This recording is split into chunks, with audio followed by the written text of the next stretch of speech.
In today's video, we continue the series looking ahead to EUIC, looking at the best decks in the format. So you guys are ready for the tournament. Obviously, it's a new format, so there's a new set, there's a new rotation. There's plenty to understand. So we're going to take a look at the city leagues over in Japan, try and work out what decks are being played so you guys can prepare as best as you can. I've been playing non-stop, so every Sunday, pretty much all day, I get together with a group of friends and we've just been hammering out matches, trying to find the best decks, trying to find what we like to play. So I think that is some part of it. You need to like the deck you're playing. Getting good at a deck that's maybe A tier instead of S tier is better than struggling with an S tier deck, honestly. Just knowing your deck, knowing your matchups can be important. So we're going to take a look at this weekend's past city leagues in Japan. So let's jump over to there. I'm going to show you this the best I can and explain it as I go. It is on pokebook.com. So if you want to go check that out, this is the best place for all those Japanese lists, those tournaments. So the first one, obviously we've got the top four here. So I think we'll focus on the top four. It gives us a better sort of idea of what's winning. And in first place, no surprise there, is the Pidgeot Charizard. Now this is the best deck going into the new format. There's been a lot of hype for Bibarel. I don't really see it myself. I've been playing Bibarel even in this format, so I do see some of the appeal of it. Obviously having a single prize board is always nice. Path to the Peak is gone, and choosing any card you need. Obviously you can Iono, find some cards, and then search for the last card you need if it's more than one. You've got Arven, you've got other ways to do things to find cards, but Pidgeot is always going to guarantee one of those, which is so powerful. It's such a powerful ability, and I think, yeah, in this format you've got to be looking at Pidgeot if you're playing Charizard. In this one, there's a few interesting inclusions. So we've got the Mawile, obviously a different win condition. Not sure how often that's coming up. Maybe it's nice in the mirror. We see the 3 jet energy.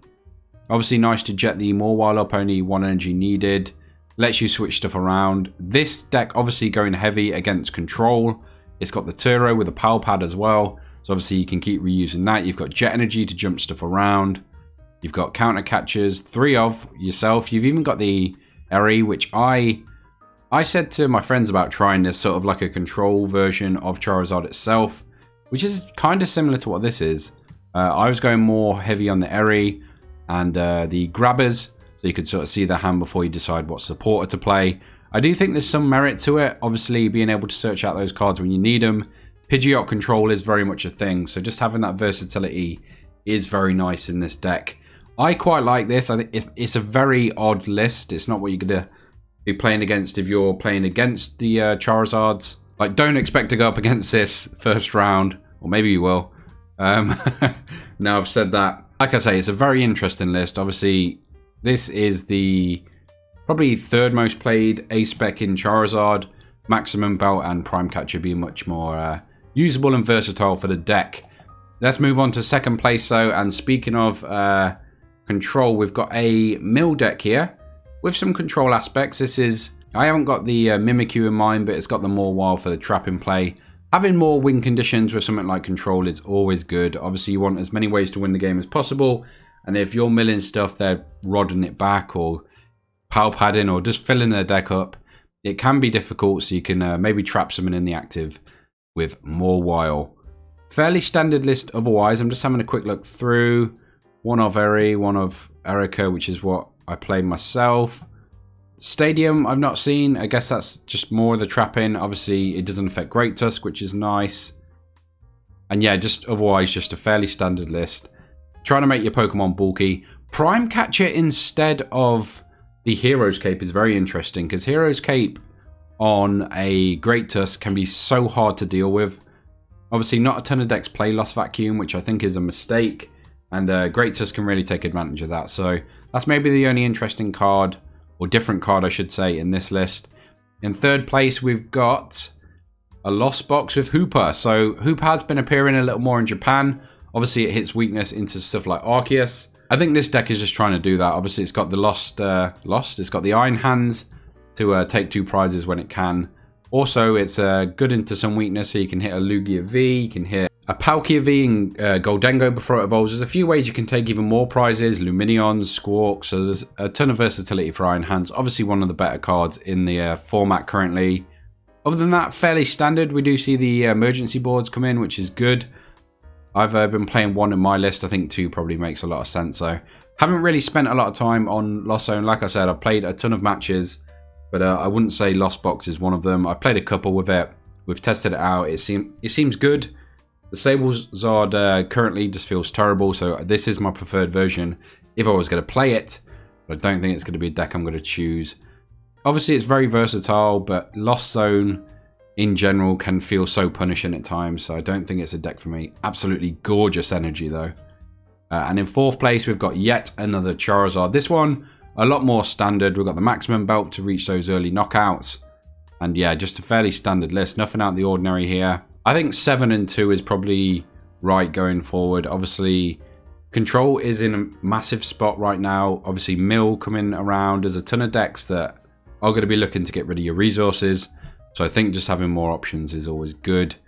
We do see the 1 Research come back in. Now, this is a card we saw before. And I actually really like it in the Pidgeot version. Probably slightly more than the Roxanne, honestly. So late game, let's say you need to see some cards. You don't really want to search out an Iono and Iono yourself to 2. Finding that Research, slamming it down, getting 7 brand new cards can be a way to win the game. Obviously, you don't have the luxury of Bibarel in this list. So I do really like the Research one-off in Charizard. So that's the top 4 of that tournament. Just quickly, you can see on screen the other top 8 and top 16. Plenty of interesting decks. Control, Charizard, Lost Zone. Looking like they're dominating this tournament in particular. So let's jump to the next one. And we've got Goodra, the Lost Zone Goodra. I have actually been eyeing this one up. So Goodra is something I wanted to play this format because it just seems really good into Charizard. I never really got around to testing it. But we have been playing it a ton in Arceus, obviously with the Vulpix. And I think dedicating a deck to it with like Zamazenta and stuff feels really good. Zamazenta is amazing. Goodra is great in this format. You can actually use its V-Star in this deck, which is even better. Fairly standard list otherwise. You've got the Hero's Cape to make it even more tanky, make it even harder to deal with. Even the Zamazenta itself is difficult.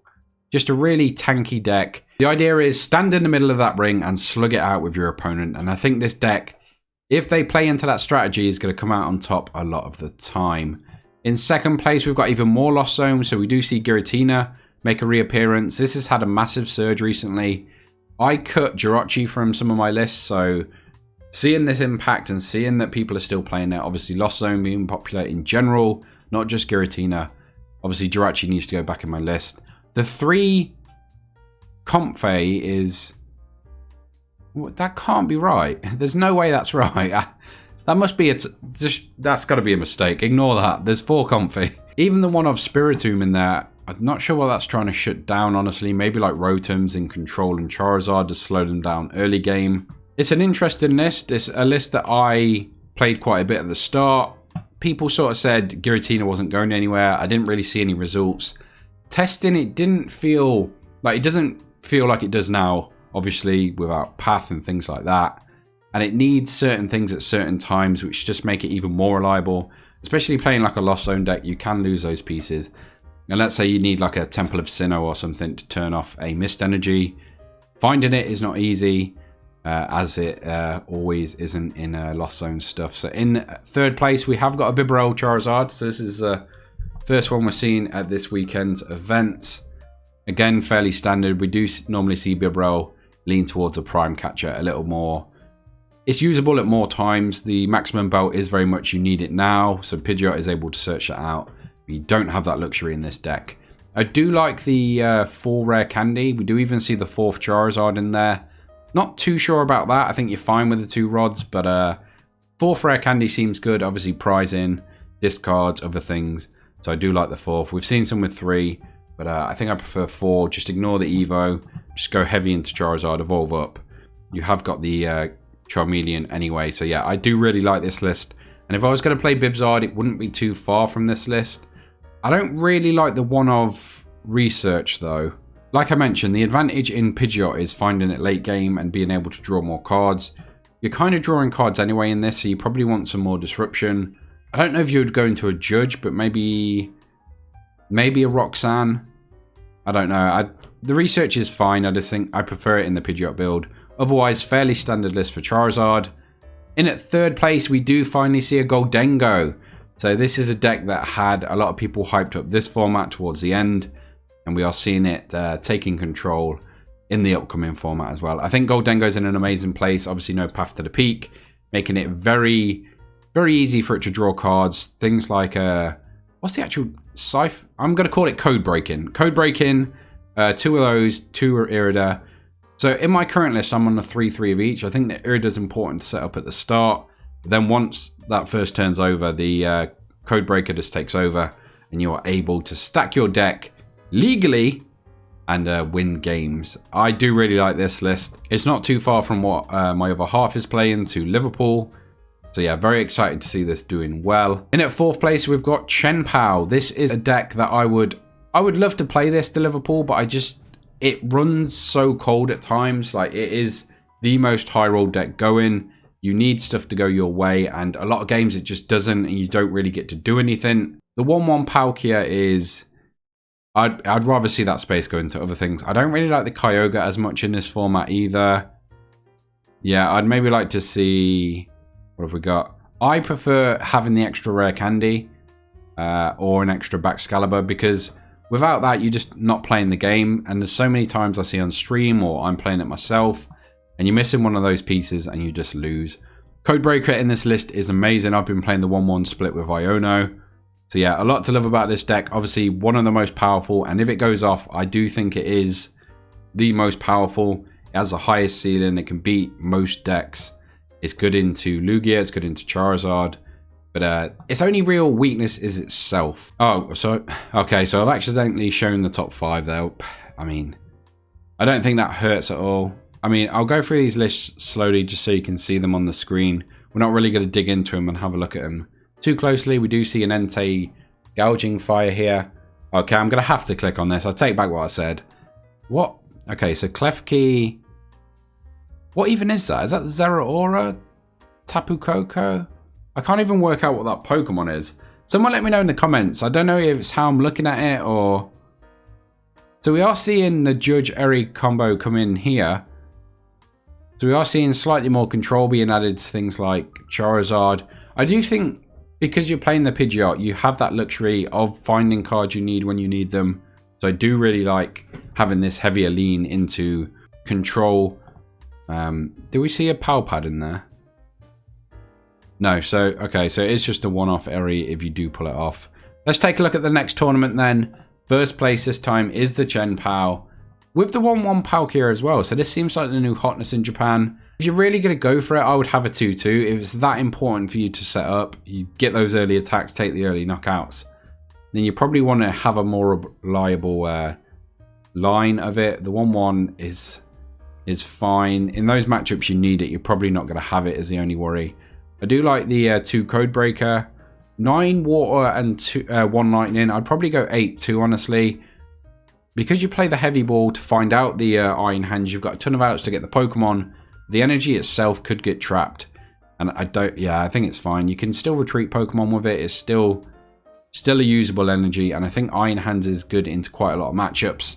And it just makes it more usable in more matches. In second place, we've got yet another Lost Box. This one going into the Raikou with the Forest Seal Stone, I'm guessing. I'm wondering if it's my eyes. If there is a Forest Seal Stone, ignore me. There's not. There's not a Forest Seal Stone. I don't know what... I guess Raikou's a quick attacker. You only need 2 energy. I don't know. I think if you're playing Raikou, you absolutely want to have the Forest Seal Stone. You're not using a V-Star any other way, so I think it's a must. In general, a fairly standard list otherwise, though. Another Charizard Pidgeot, so you can see it coming back into fashion over there. We do see another Palpad, so you can reuse the Turo. You can even reuse, like, Roxanne bosses. So we do see the bosses drop down to 2. I do like Palpad and Charizard. It does mean you can tech in those one-offs, because obviously Pidgeot can find them. But then you can reuse them with Palpad. So I actually quite like Palpad in this list. Like I said before, I would like to see the supporters get slightly more interesting if you do that. So include stuff like the Eri. In at 4th place, we've got another Pidgeot. I mean, it is absolutely taking over there. I do think, like I've already mentioned in the Charizard deck profile in this video, this is the best deck in format, bar none. Better than Bibarel by some distance. Obviously, Pidgeot not really being shut down by anything now. Just trying to have a look through, see if there's any other decks. I mean, there's a Lugia here. We've not really touched on any Lugia stuff, so let's have a look at this. fairly standard. I like the 4-3 of the Mincino Cincino. We've got 3 Great Ball, so that's 1 more than most decks play. Fairly standard supporters and fairly standard energy. And this Pathra deck with Xatu, just sort of like a psychic box, which is very interesting. I do really like Xatu as a Pokemon, so I would like to see like this sort of psychic deck come to fruition. Haven't really played with Espathra enough to give my opinion on it though, so there is that. Let's take a look at this next tournament then. It looks like another dub for Pidgeot here, coming in first place yet again. Fairly standard list yet again. We do see another Power Pad sprinkled in, and it's becoming the standard over there. The Power Pad, the 3-3, 2-1-1 of supporters, which I actually, like I've already mentioned, I do like, and it is something I've been thinking about. Obviously with Pidgeot, you can just find those things out when you need them, so you don't mind running the one-offs, and having ways to recover them is always good. It does mean you're a lot stronger into the control matchup, obviously able to Turo twice. We don't see Switch anymore, which might be slightly greedy, because obviously you can switch and play a supporter, or you can find it out with a supporter like Arven. But there's no way for them to shut off your Pidgeot, so you can always Turo anyway. It just means you might not be able to set up that turn. And we do see our first Gardevoir in second place, which is good. This is a deck we tested and it felt awful. It feels slow, but it doesn't have the comeback potential of the previous Gardevoir. So I really don't know or think this is going to be a contender in a new format. But it is single prizes. Obviously, the only 2 prizer is a Gardevoir EX. So maybe it just survives by that. I'm interested to see how this one does, honestly. I would say it's not going to do well, but I hope I'm surprised, because there's a lot of Pokemon in here I like. There's a lot of really cool abilities and some cool combinations of tools and other things in this deck. So we shall see. In at third place, yet another Giratina. Like I mentioned, this deck has had a resurgence. Lost Box in general, Lost Zone decks in general have been on the rise. So make sure you're taking those Jirachis back in, because these decks are coming for you. This deck is still powerful. It has lost Path, but arguably, even though this doesn't run the maximum boat, it has the Iron Leaf, so there's a few ways to deal with Charizard, so its match is still pretty good. It just has a slightly different route to win. Speaking of Charizard, in at fourth place is yet another Charizard and yet another Bibarel. This is a fairly standard list. We do see the 3-3, which is becoming more popular. We've seen the 3-2. Now I've seen the 3-3. Interesting inclusion of the Iron Bundle. We've got the Pidgeot V, the combo with Forest Sealstone, then jump back into your deck, so it's not a liability. This is a good list. This is similar to what I would play if I was going to play Bibarel. Look through here at any other decks jumping out. We do see yet another Vulpix. So this deck has gone away from the Vulpix Goodra combo, and it's now just trying to put a Vulpix in play and scoop up your other stuff and leave the Vulpix down.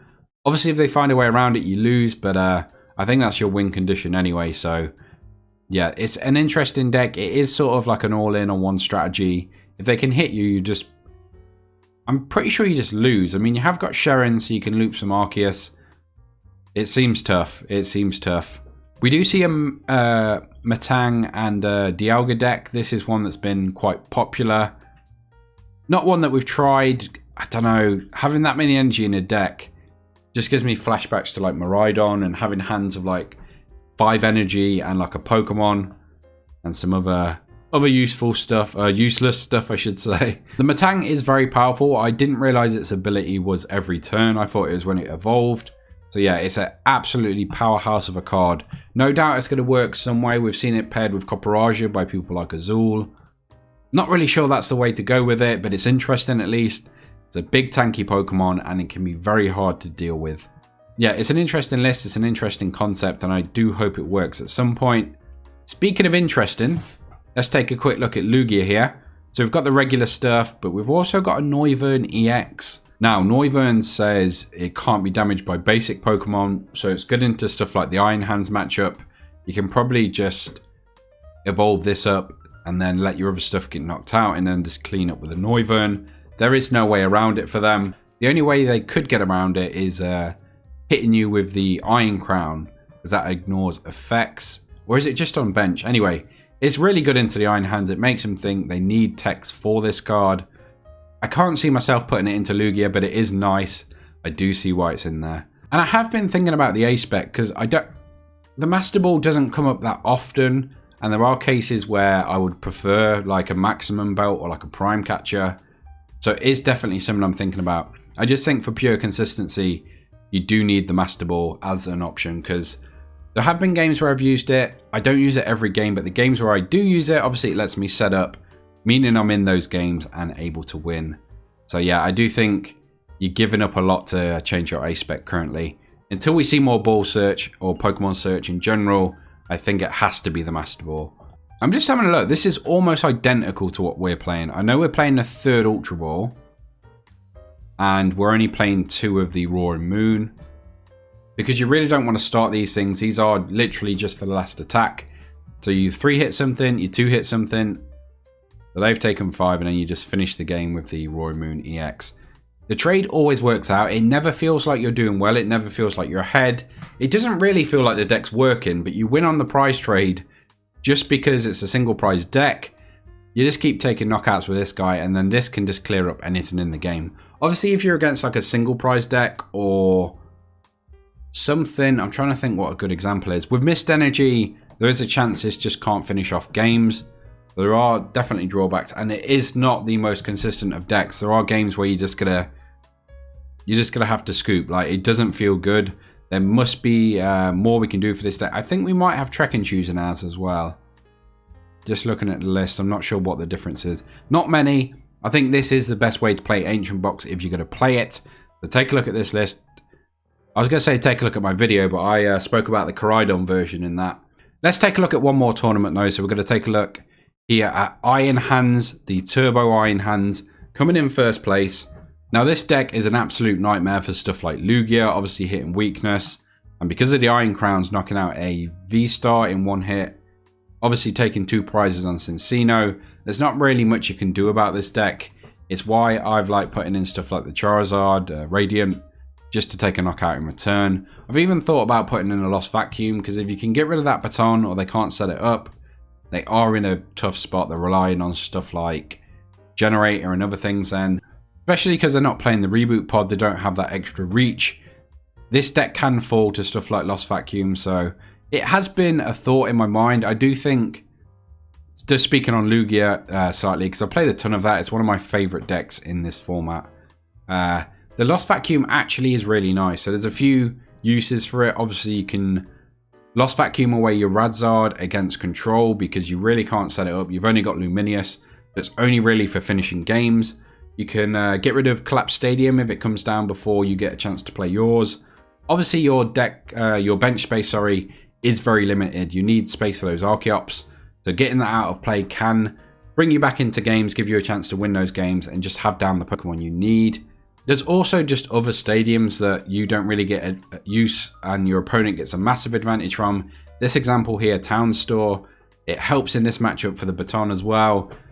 I think there might be an argument for a vacuum in Lugia.